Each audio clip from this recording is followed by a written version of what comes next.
While no single conversation is guaranteed to change everything, any single conversation can. One of the many memorable quotes from Susan Scott's book, Fierce Conversations. Susan Scott describes a fierce conversation as a dialogue that is robust, intense, strong, powerful, passionate, eager, and unbridled. For some, that's the only conversation they know how to have. It's always intense and passionate and exhausting for the rest of us. Yep, it can be. For others, they avoid conversations like that at all costs. Going deeper really isn't their intention or desire. They prefer to stay safe in the shallow end. Are you tired of small groups always getting into your business? Trying to get you to share your feelings, discuss your past, confess your sins? Are you just looking for a place to kick it, network, maybe get some free grub? Me too. That's why I created what I believe to be the world's first openly shallow small group. We're not here to deal with messy stuff like feelings and emotions. You got problems? You deal with them. You're an adult. Life ain't easy. So stop the pity party. We all have our issues. We don't really want to do life together. Frankly, at Shallow Small Group, we try not to do much of anything at all. You'll never hear us use the term unpack that thought. We're sure it's packed away for a really good reason. And you'll never hear us use the term accountability unless you're talking about someone who deals with numbers. Hey dude, thanks for doing my taxes. You have great accountability. And spiritual growth? Who wants growth? I had a growth removed last week. It wasn't pleasant. There's no pressure here to remember each other's name. What's going on, buddy? Oh, hey man, how's it going? That's going good. Hey, Chief. Oh, dude, Captain, what's going on? We know you have a name, and that's the important thing. Group discussion? You got tickets to the big game? Sweet. Let's spend some time on that. Oh, you and your wife are struggling financially? There's tension in the relationship? That's not really the vibe we're going for. We avoid conflict like the plague. Who wants cake? Come on and get it! And there will never, ever be an awkward silence. That's our guarantee to you. We hate bad theology as much as the next guy, and we know the surest way to prevent bad theology is to avoid theology altogether. And outreach? This is the only outreach you'll ever have to do.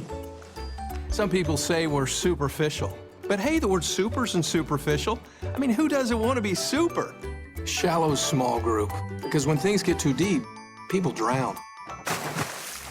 Won't you join us? So watching that video, does that make you want to be in that group? No, I don't think so. We actually do want to talk below the surface. We want to talk about things that matter.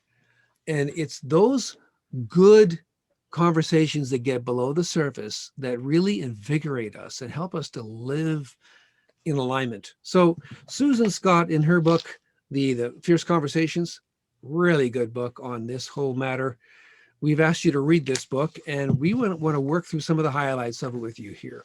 So as you know from reading the book, there are 7 principles here in her way of looking at fierce conversations. And the first one is mastering the courage to interrogate reality. Now, this means getting a conversation below the surface. We're getting down into the areas where we're actually finding out what people think and feel. And it can be a little scary because you're not sure what people are thinking and feeling, and it may be even scary for you.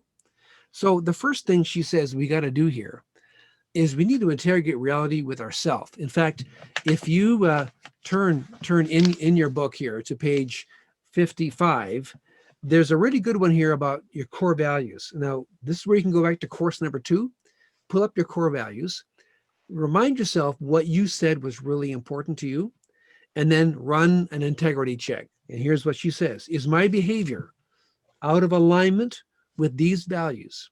Am I acting like this in my workplace or in my personal relationships, or maybe life in general?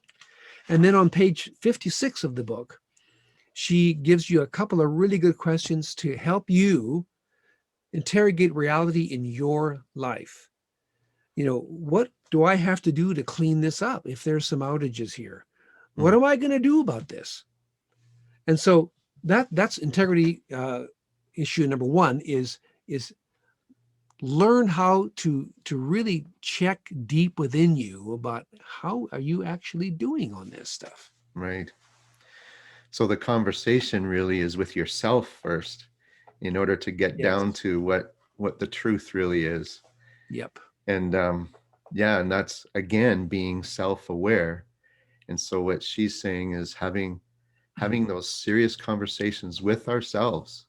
And a lot of life change happens from those kinds of conversations with ourselves. So yeah, excellent. Principle number 2 is then come out from behind yourself into the conversation and make it real. So she has the picture here of wearing a mask, come from behind that, come out in front of the mask that you tend to wear, and make your conversations real. Scott writes that when the conversation is real, the change occurs before the conversation is over. So being real is just that powerful. Everyone wants to hear from people who are real. They don't have to be polished or perfect, but if they're real, then you got their attention. So be yourself and bring your natural conversation strengths to the table. Everyone has conversation strengths. These are the things that you're good at when you're talking to people. It may be listening or asking questions, eye contact. If you think of certain people in your mind, when you're talking with them, you notice that about them. They're looking straight at you, or they're listening, or they ask questions, and you feel like, man, they're engaged with me right now, and that helps you engage back. Are those things that you're good at? We want you to identify some of those. So on page 44 in your curriculum, you can write down some of your conversation strengths. You can even give yourself a grade on them if you like, to identify the ones that you're doing well with and maybe some of the ones you want to work on. But we'd like you to do that right now. So why don't you just pause the video and go to page 44 in your curriculum and just spend a moment and do that right now.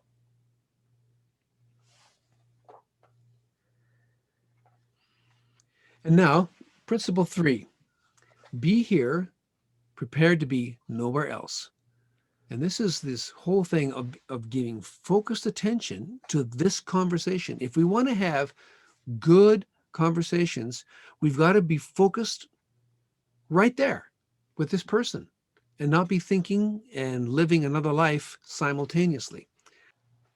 On page 45 of our curriculum, there's a couple of charts that help you understand what it means to be present. So we want to give you those 2 charts to work through. So go ahead and look at your curriculum of being present. And then the second one, please don't. And just do a bit of a self-evaluation. Are you fully prepared to be here? Fully in your whole being.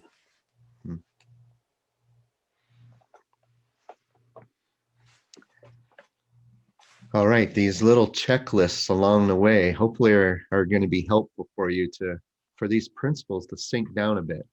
And these come right out of her book. So principle number 4 is tackle your toughest challenge today. Scott states that what's on the other side of your toughest issue is worth it. For example, on the other side of a real tough issue for you, maybe relief or health or freedom, happiness, fulfillment, those all can come after a challenge. So what is she getting at with this point?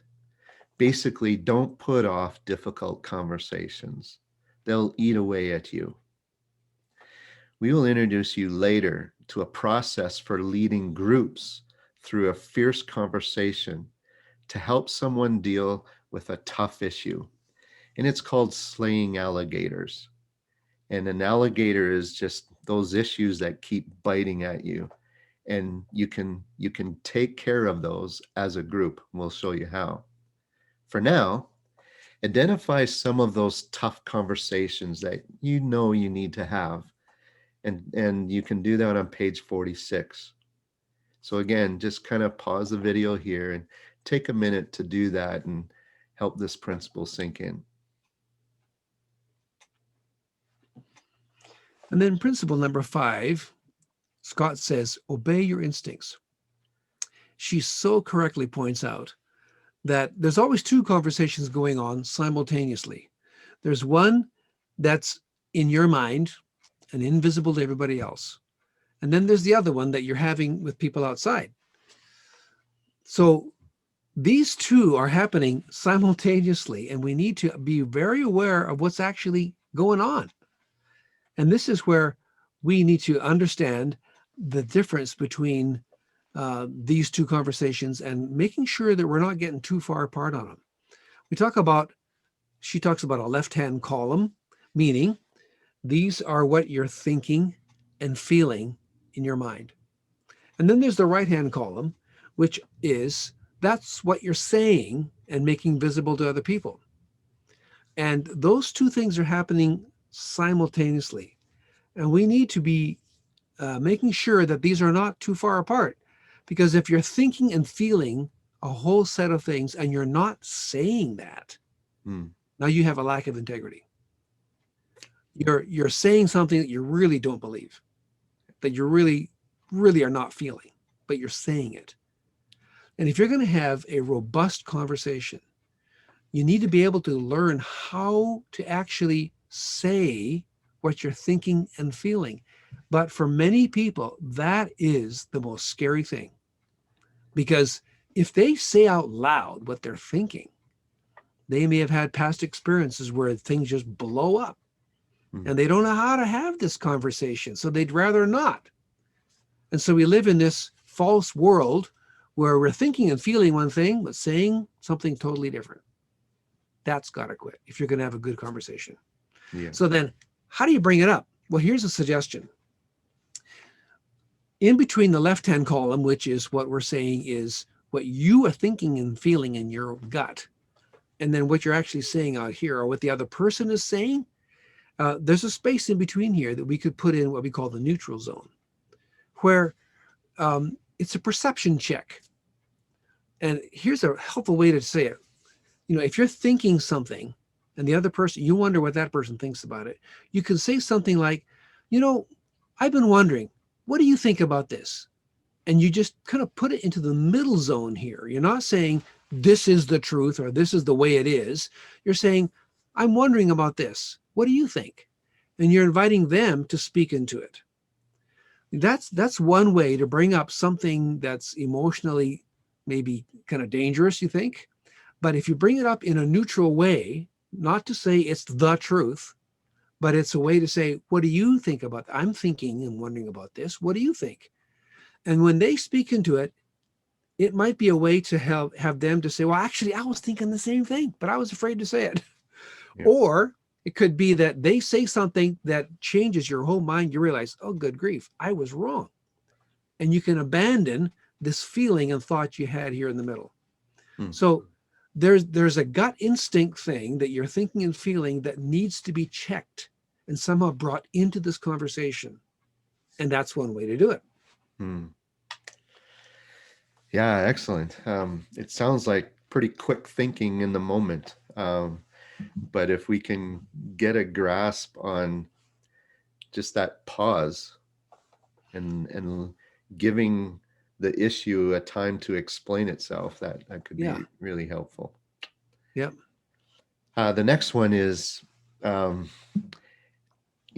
conversations happen, sometimes emotions get involved. And the principle 6 is take responsibility for your emotional wake. Long after people have forgotten the content of the conversation, they'll still remember the emotion of it, especially if the conversation is a significant one, like we are describing. Those emotions usually manifest themselves in the form of flight or fight. They are natural reactions, but we need to own them and deal with the consequences. If if we tend to flight, tend to take off, or we tend to dig in, we have to own the consequences of both those reactions. So while we're thinking about that, here's a question. Can fight be your tendency and do it without anger? Can you dig in, but not do it with anger? Some of us, maybe most of us, have real trouble with that.